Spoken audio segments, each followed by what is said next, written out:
Good day, dear students. I hope you had a good time in the previous class and you have read the lessons or the pages in your textbook. So, here we are continuing Shakespeare in the Bush. So, we have seen how the group sat together, and the old man was finally happy that Laura has agreed to join them, and they are willing enough to listen to Laura's story.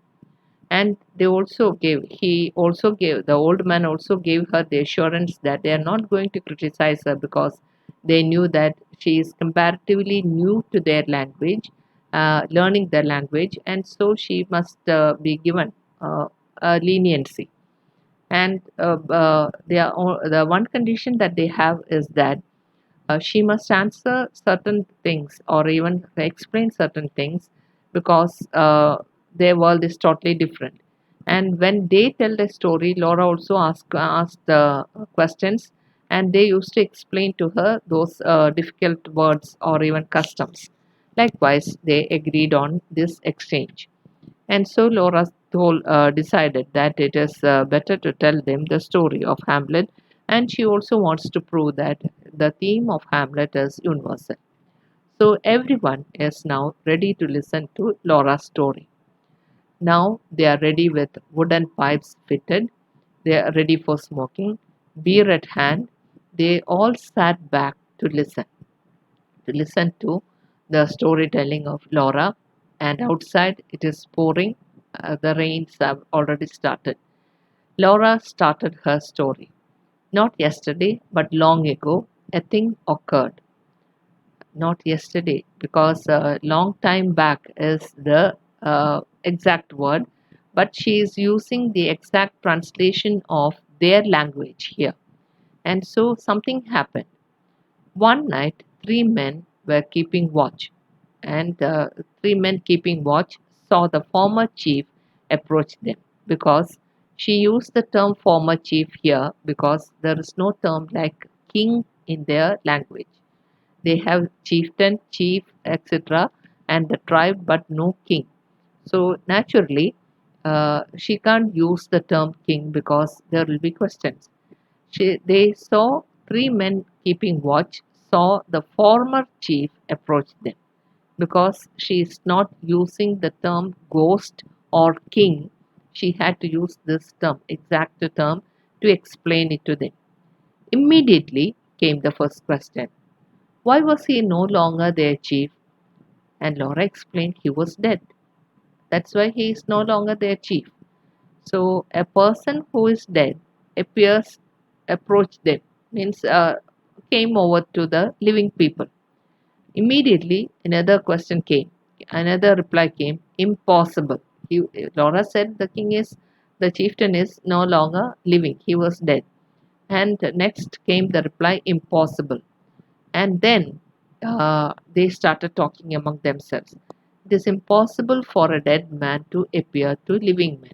Of course, we don't believe that. They also just do not believe in ghosts. Even though Shakespeare used ghosts in most of his plays and he enjoyed using that, and the audience also enjoyed the appearance of ghosts. And they agreed that, or they concluded that it must be some omen sent by a witch. It could be any omen sent by a witch. They have witches, but they do not have ghosts in their religion or in their life or in their story, way of living. Laura was only slightly shaken by this opposition because maybe they do not believe in ghosts. And she continued with her storytelling. One of these three was a man who knew things. The single term for a man who knew things is a scholar because there is no such word as scholar uh, in their vocabulary because there is no school, no learning as such, bookish learning. So the term scholar just do not appear in their language. And the translation or the nearest translation for a scholar in their language is a man who knew things. Okay, appropriate enough. Okay. Unfortunately, the term a man who knew things also meant witch. Understand? it also meant witch, but Laura used these words in order to mean a scholar. So this the group of people, the villagers, took the meaning witch, and the listeners looked triumphantly at each other because what did they tell you? That it must be a witch. Because in the previous lesson, in the previous slide, you will find that the chieftain former chief approached them, and they said that it is impossible for a dead man to appear. It must be some omen sent by a witch. And Laura did not agree with that, but now they are looking at each other triumphantly as if though what they have told her is indeed true, because it is an omen, because it is a witch, because the term she uses is a man who knew things. Okay, and that is equivalent is witch. The listeners looked triumphantly at each other. The story continues where the men attempted talking to the dead chief. That is, the three men in Act One. You will find that Horatio and the guards reported to Horatio that the former chief, that is the king of Denmark, who is already dead and gone, appeared to them, and Horatio also tried to get for information from them, and he had also seen the ghost appearing where the men attempted talking to the dead chief. And the dead chief means the ghost in Hamlet. Okay. So the term ghost just do not have in the is not there in the vocabulary of these tribal people. That's why she supplemented that with a lot of other words. A man who knew things and things like that. So that is a scholar, but you find that there is the term for a ghost here, the term she uses for a ghost is a former chief. Okay, a former chief means a chief who is now no longer chief, but he is already dead and gone. So the men attempted talking to the dead chief, that is to the ghost of the king in the play Hamlet. Okay, this much we have understood, or this is how she started telling the story. That is of story of Act One. Okay, the ghost vanished, and the man who knew things, that is the scholar, that is Horatio, decided to report it to the dead chief's son, Hamlet. Horatio was there with the guards who were keeping watch of the battlements, and Horatio is a batchmate or even a schoolmate of Hamlet, and so he decided to tell Hamlet about the appearance of his father's ghost. Naturally, the son was really lamenting the death of the father. He was not there when the death occurred, so he had been in a different country, and he came over when he understood that his father is dead. And before he reached the country, he understood that his father's brother became the king, and that his uncle married his mother. So, in a way, it was a kind of a double tragedy for Hamlet, and Horatio decided that Hamlet will be interested to know that his father's ghost appeared to them, and that the ghost did not talk to them. Usually, ghosts used to talk to the characters in Shakespeare. Okay, and so people believe that because that is a part of the drama of the supernatural. So here you find the scholar is Horatio. He decided to report the appearance of the ghost to the dead chief's son, to the king's son. So wherever you find a dead chief, you'll have to substitute it with the term the former king and the son Hamlet, of course. The you find that on hearing this, there was a general shaking of heads. Means people were listening to the story, they started shaking their heads as if though they find it impossible to believe such a thing. And the question: had the dead chief no living brothers? So the chief is dead, and there is the son. So they just can't understand that. They are finding it impossible to believe such a story. And then came the question: had the dead chief no living brothers? There was, of course. He became the chief when the elder brother died. Of course. Laura gave the answer. Of course, there is a brother, and he became the chief when the elder brother died. And the present king is Claudius, and that is Hamlet's uncle. Okay, so the tribal people were asking her the question whether the dead chief had any living brothers, and she said there is, and he became the king after the death of his brother. And the name of the present king is Claudius. That much we know from the story that you have heard. Okay. The old man commented that it is for the elders to take up these matters, not for youngsters. That is the story of the ghost appearing, and instead of Horatio taking the story to Hamlet, the old man is of the opinion that he should have taken it to the king, not to the youngsters, not to the king's son. It should be, or he should have consulted with the present king, that is Claudius, that is the dead king's brother, instead of to Hamlet. And that Horatio was not a man who knew things, because Horatio was introduced to the crowd or to the group by Laura as a man who knew things. Instead of using the term scholar, she had used the term a man who knew things. It seems that this Horatio just do not know anything. That's why he decided to report the appearance of the ghost of the former chief to Hamlet instead of to the present king. Laura insisted that Horatio is wise. Laura is holding on to the view that Horatio is really wise. Laura tried to explain that after the death of the chief, his son will be the chief. Usually, this is what happens in the civilized world. That is, after the death of the king's son will be the next king, unless the king's son is killed or even defeated by some other enemy or anything. The king and the king's family, or someone from the king's family, that is the prince, became the next king. So she tried to explain this fact, that is, after the death of the chief, his son will be the chief, is a fact of the civilized world. She tries to explain that, but you will find that they had difficulty in believing that because their custom is totally different. She added that the brother became the chief and that he married his elder brother's widow. This is one point that Hamlet just will not allow or just cannot digest. His father is dead in suspicious circumstances, and his mother married father's brother.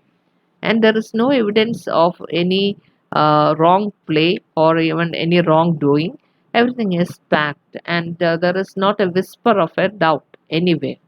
But even then, Hamlet was feeling unhappy. He was feeling sad that his father just couldn't communicate anything to him and he is dead. And the mother just did not even wait enough time after the death of her former husband before getting married to the husband's brother.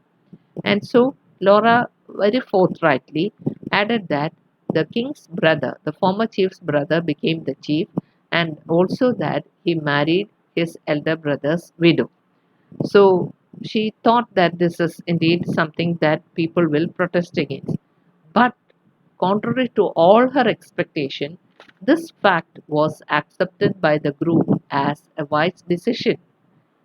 The reason is that uh, because this is something that we can't believe or we can't accept. The brother marrying the widow of the elder brother. This was accepted by the group as a wise decision because the tribal people have a custom like that. So they consider it as a wise decision. Laura was too upset by this turn of the story. That too, an important aspect of Hamlet knocked out of the picture.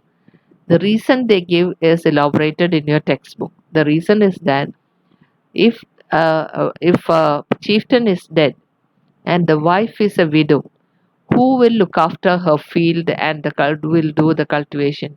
She needs a man, and who else is there except the brother?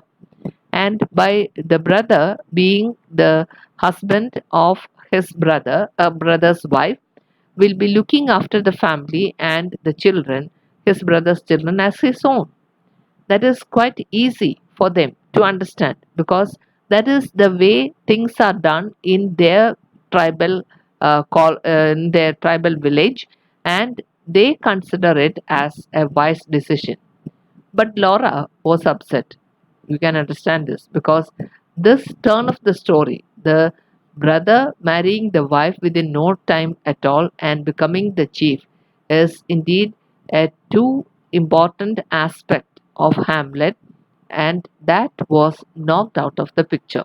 Actually, this is considered to be the aspect is considered to be a very crucial point of the story of Hamlet. It is from there the theme of revenge takes place, and he decides to kill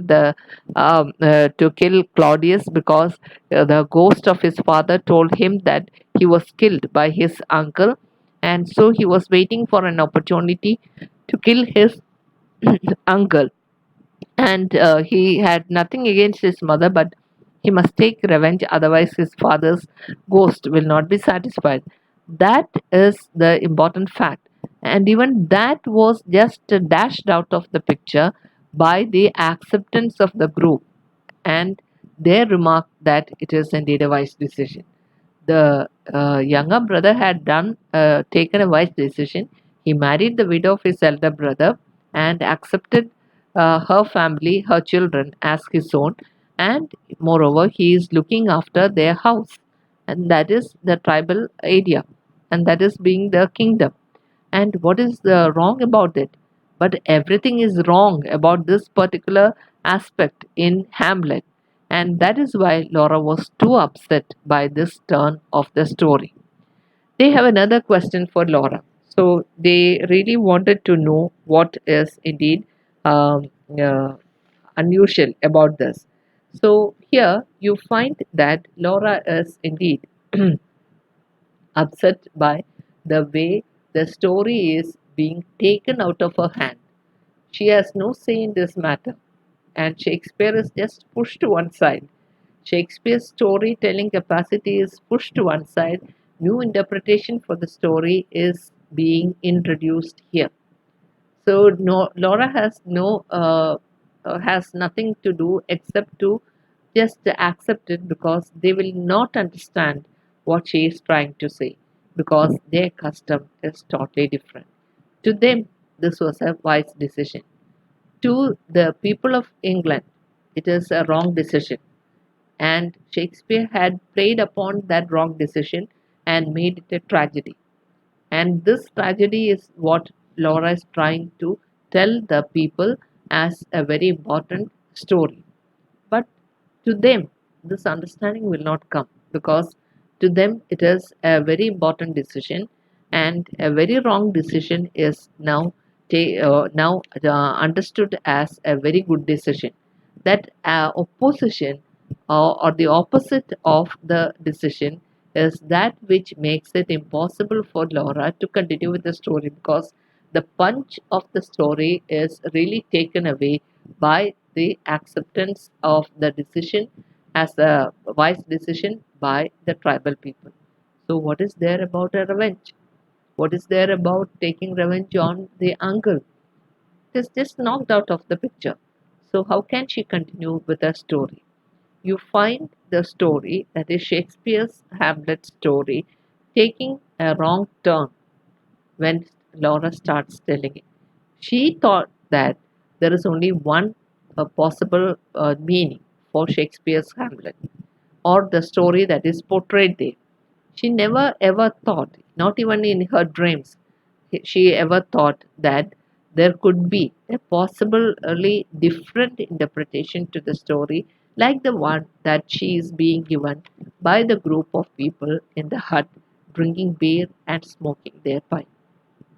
And that is the decision of Hamlet's uncle is indeed a good one because by doing that, Hamlet's uncle is doing a great or a great turn or for the family because he is accepting his brother's family as his own by marrying his wife. here the brother's children will be his own children, and it is the same thing that they also follow. If a chieftain is dead, the chieftain's brother will marry the chieftain's wife, and the chieftain's children will be the brother's children, brother's responsibility, and as such, all his responsibility will be looked after by the brother. That is easily understood. And now comes another question. They have another question for Laura. Did Hamlet's father and uncle have one mother? That is not there in the story of Laura, because nowhere it mentions whether Hamlet's father and his brother shared the same mother or they had the same mother. It was not mentioned. It was just assumed that they had the same parents, father and mother, same. But here, there is a certain punch here because the tribal people just wanted to make sure whether Hamlet's father and his brother were from the same mother. Of course, about father, they are not mentioning. Same father and mother is not something that they need know about, because there is no such regularity, or there is no strict rules about that. But they really wanted to know whether Hamlet's father and uncle shared a mother. And if the answer to that question is yes, then the story will take a totally different turn. If the question is answered with a no, then it takes another turn.